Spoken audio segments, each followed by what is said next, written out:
미북 정상회담이 강감해졌습니다.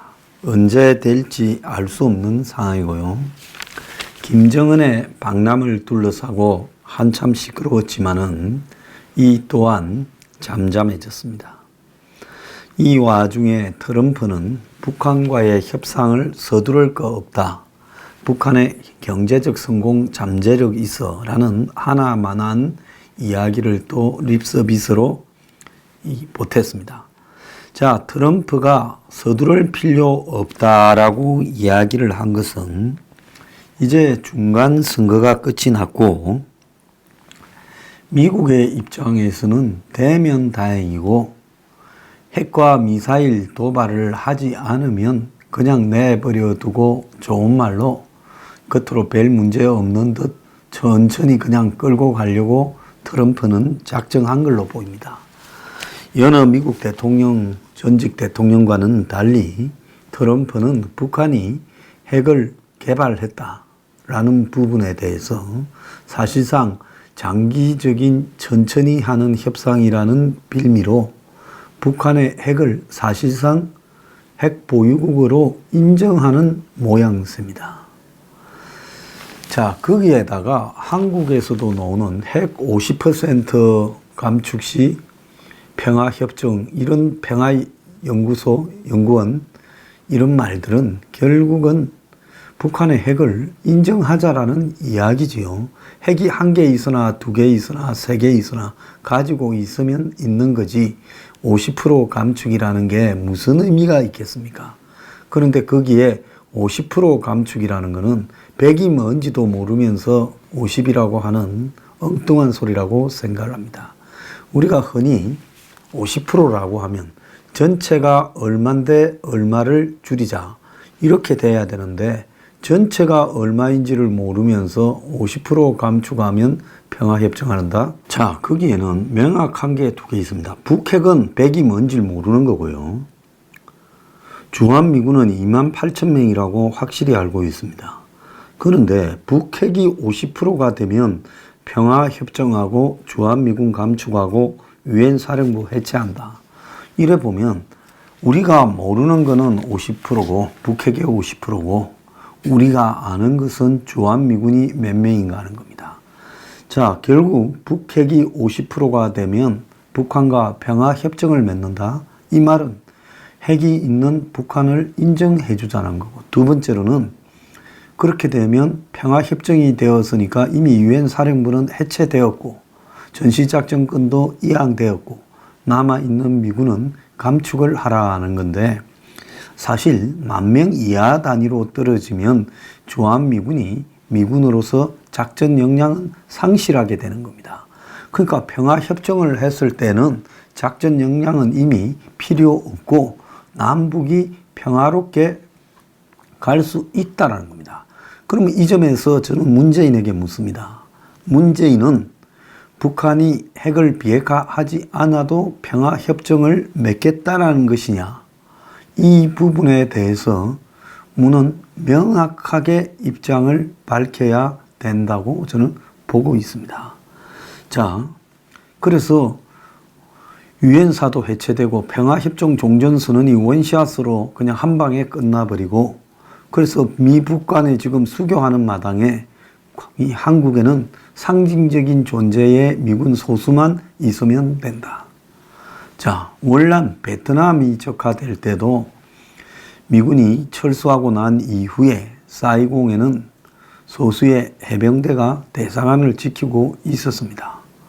자, 그런 미군이 무슨 의미가 있겠느냐 하는 겁니다.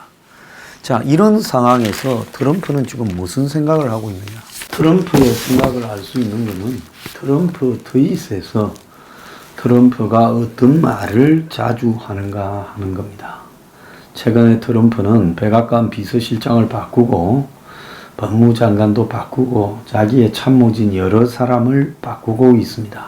집권 초에 그는 백악관 비서실장도 켈리, 그리고 또 NSC 외교안보 보좌관도 맥마스터, 국방부 장관도 매티스, 이래서 장승 출신들을 주로 앞에 배치를 하다가 지금 트럼프가 중간 선거를 치르고 나서 지금 탄핵 이야기가 슬슬 나오면서 머리가 좀 아픕니다. 그래서 그 걱정에 업무의 상당 부분을 거기에 몰두하고 있다라는 이야기까지 나오고 있습니다. 그 여성 2명과의 관계에서 돈준 문제가 지속적으로 괴롭힐 거라고 보는데요. 물론 쉽게 탄핵은 되지 않을 거라고 보고 있습니다. 그렇지만은 이런 문제가 뒷덜미를 잡으니까 백악관을 충성도가 높은 사람으로 그렇게 바꾸고 있습니다.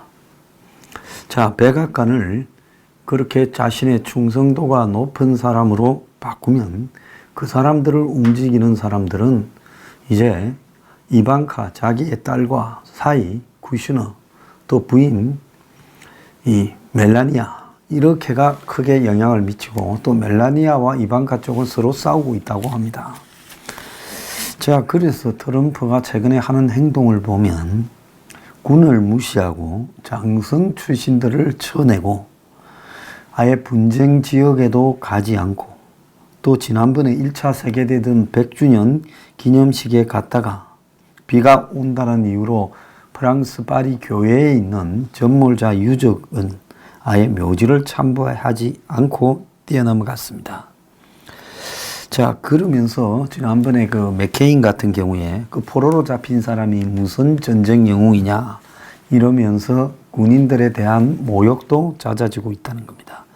자, 미국의 오바마가 처음에 대통령이 되었을 때 조지 W. 부시가 임명했던 게이츠 국방장관, CIA 국장 출신이죠. 그대로 뒀습니다. 1년 반 이상을 그대로 뒀어요. 그건 뭐를 의미하는가 하면 최초의 흑인으로서 대통령이 되었을 때 국방부를 따뜻거리기 위한 겁니다.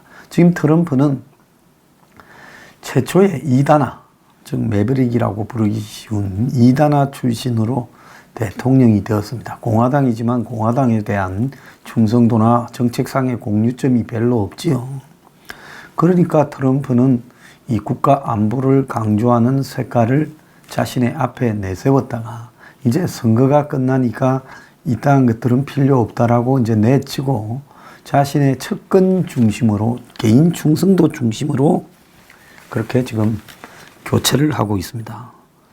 자, 그래서 이제 매티스도 민주당원 같다라고 트럼프가 이야기를 하고 자, 그러면서 매티스가 반대했음에도 임기가 10달이나 남은 던포드 합참의장 후임으로 마크 밀리 육참 총장을 트위터로 지명을 해서 국방부를 발칵 뒤집어 놨습니다. 트럼프가 최고위 장성을 얼마나 무시하는지 보여준 사례라고 합니다. 그것뿐만 아니라 추수감사절이나 크리스마스 시즌이 되면 보통 해외에 있는 전쟁 미군이 파견된 전투 지역을 찾는 거네요. 현재 미군이 임무를 수행하는 것은 아프간, 예멘, 시리아 등 7곳인데 자, 그런데 트럼프는 추수감사절 연휴 때 마라라고 리조트에 가서 휴양을 했고 가기는 가야 되는데 내 신변 안전 대책이 있냐고 걱정했다고 합니다. 자, 그러면서 트럼프는 이 북한에 대한 관심도 아주 낮추고 있어요. 트럼프가 군에 대한 관심이 있다면 북한에 대한 관심도 자연스럽게 올라갈 건데 군에 대한 국방부에 대한 관심을 낮추면서 북한에 대한 관심도 줄어들었어요. 올 1월 1일 이후에 올라온 트윗의 전체 숫자가 3,164건인데 북한 걸 언급한 것은 모두 95건입니다. 노스코리아라고요. 그건 또 평양이라는 말도 있고 DPRK, 즉 조선민주주의 인민공화국이라는 단어도 있었습니다. 올해 1월부터 6월까지는 68건이고 자, 6월 12일 날 미북 정상회담이 열렸죠. 5월이 21건, 6월이 20건이고 자, 6월 13일만 7건이고 7월에서 12월 사이에는 27건으로 상반기에 절반밖에 안 된다는 겁니다. 중간선거 11월 6.1 국면으로 접어든 10월 이후에는 북한 관련 트윗이 6건밖에 없는데요. 10월 달에 1건, 11월 달에 2건, 12월 달에 3건입니다. 자, 그러면서 김정은과 사랑에 빠졌다라는 말도 확연히 안 하고 있습니다. 자, 트럼프의 월 평균 트윗은 263.7회인데 월별로 치면 선거 직전인 올 10월 달에 368건으로 최대의 트윗을 했는데 북한에 대해서는 폼페이오가 방북에서 김정은을 만날 거다라는 한 건만 있다는 겁니다. 그리고 11월 1일 중국과 북한 문제를 협의했다라는 트윗을 올리기 전까지 북한 문제를 한 건도 논의하지 않았다는 겁니다. 자, 트럼프는 작년에 북한과 대립을 할 때는 로켓맨 KJU, 김정은의 약자죠. 이렇게 부르다가 그 다음에 올해 들어서는 김정은이라고 플레임으로 25번 불렀고 정상회담이 임박했던 5월 31일에는 체어맨 킴이라고 김 위원장이라고 불렀고 이것을 10월 7일까지 12번을 하다가 지난 12월 14일에는 다시 김정은으로 돌아갔다는 겁니다. 자, 이 사람은 자신의 개인 감정이나 또 중요한 정책 개각 등을 트윗으로 표현을 합니다. 근데 최근에 트럼프의 트윗 자체를 보면 북한에 대한 관심이 확연하게 식었다는 겁니다. 자, 그리고 중국 쪽에 트윗이 많아졌어요. 올해 들어 중국을 언급한 트윗이 105건인데 상반기가 48건, 하반기가 57건입니다. 그래서 미중 무역 전쟁부터 북핵 협력까지 중국과 관련해서 다양한 내용이 있었는데요.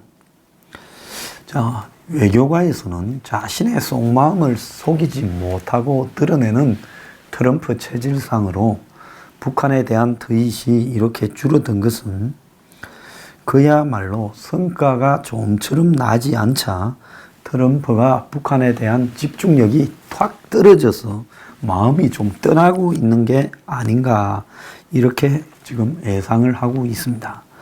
그는 14일 올린 트윗에서 많은 이들이 나에게 북한과 어째 되냐고 묻는다.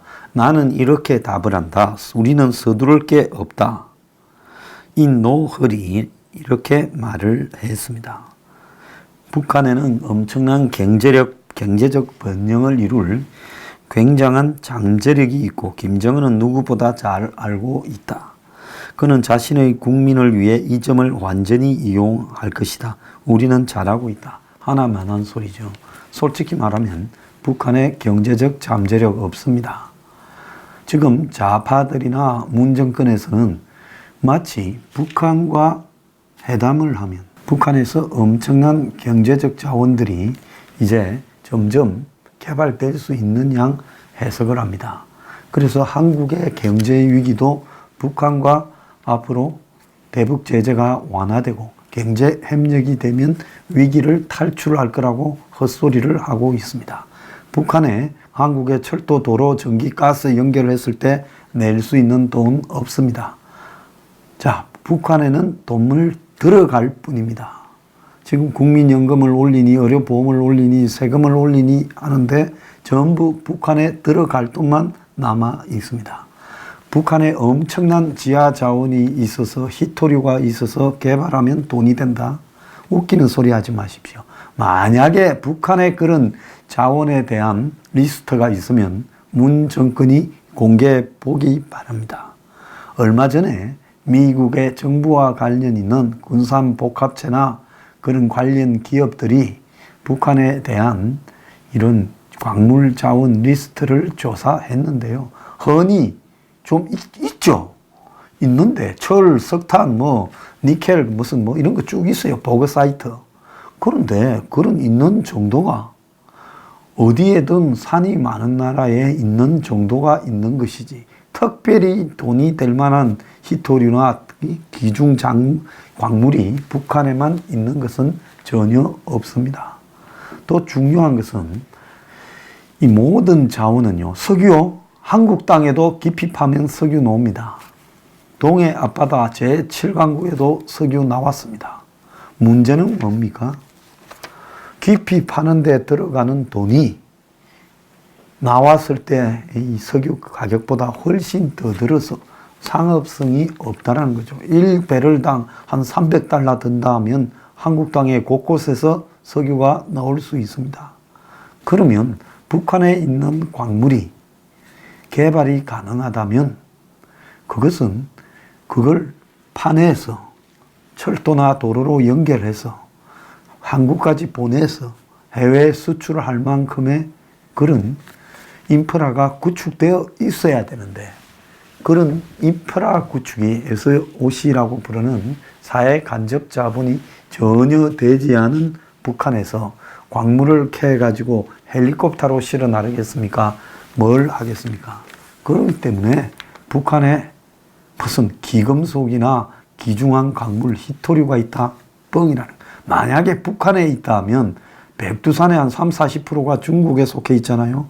그럼 백두산 쪽에 중국부터 아주 깊숙하게 광산들이 막 나서 난리가 나야 되죠. 북한에 접경해 있는 그런 접경 구역에 전부 탄광이 다 있어야죠. 자, 영길이니 길림이니 한번 가보세요. 거기에 광산이 많은가? 자, 그러면 그 귀중한 광물들이 북한에 쪽에만 있다가 압록강, 두만강을 건너면서 뚝 끊겼단 말입니까? 다 연결되는 건데요. 지하에 이 광맥이라는 거는 그야말로 연결되어 있죠. 그렇기 때문에 그런 거 없습니다. 그래서 북한의 무슨 광물로 인해서 개발되어서 한국도 살고 북한이 사는 잠재력을 가지고 있다. 트럼프가요, 아무 생각 없이 그냥 나오는 대로 이런 소리를 하니까 이런 말들을 악용하는 사람들이 있는 거예요. 트럼프는 북핵 문제에 자기가 잘못했다는 걸 알고 있습니다. 그런데도 절대 인정하지 않을 겁니다. 인정하지 않을 뿐만 아니라 한마디로 누가 먼저 잘못했을 때 뒤집어 세우려고 그 구실을 찾고 있을 겁니다. 지금 미국 쪽에서 나오는 이야기를 들어보면 지금 중국과 북한과도 관계가 원활하지 못하다는 겁니다. 그래서 중국이 북한에 대해서 다시 최근에 보면 김정은이를 잘 부르지 않지 않습니까? 김정은이가 방남을 하려 했으면 중국에 들러서 아마 직접 시진핑으로부터 지시를 받았을 거라고 봅니다.